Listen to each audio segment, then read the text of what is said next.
سیدنا ابو سعید خدری رضی اللہ عنہ سے مروی ہے کہ رسول اللہ صلی اللہ علیہ وآلہ وسلم نے فرمایا، میں تم میں دو بیش قیمت چیزیں چھوڑ کر جا رہا ہوں، ان میں سے ایک دوسری سے بڑی ہے۔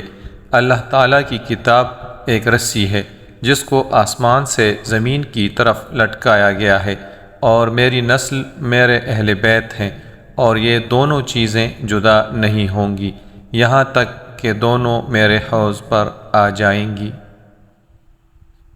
مسند احمد حدیث نمبر 323۔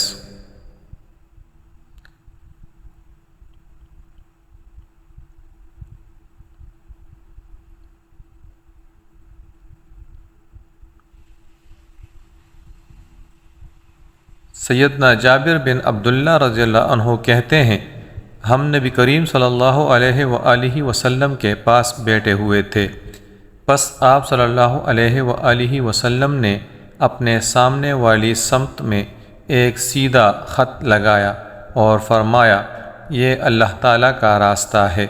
پھر آپ صلی اللہ علیہ وآلہ وسلم نے دو لکیریں دائیں طرف اور دو لکیریں بائیں طرف لگائیں اور فرمایا، یہ شیطان کا راستہ ہے۔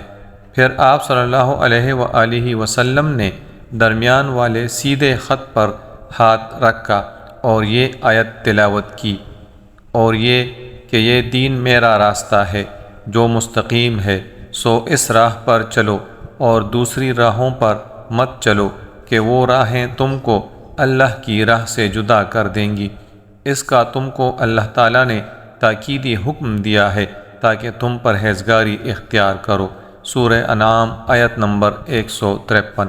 مسند احمد حدیث نمبر 326۔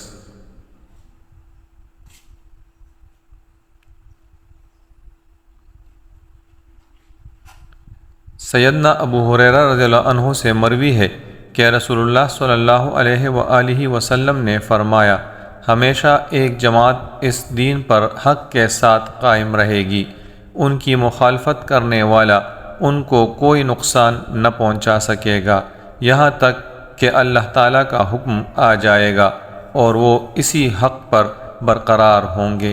مسند احمد حدیث نمبر 327۔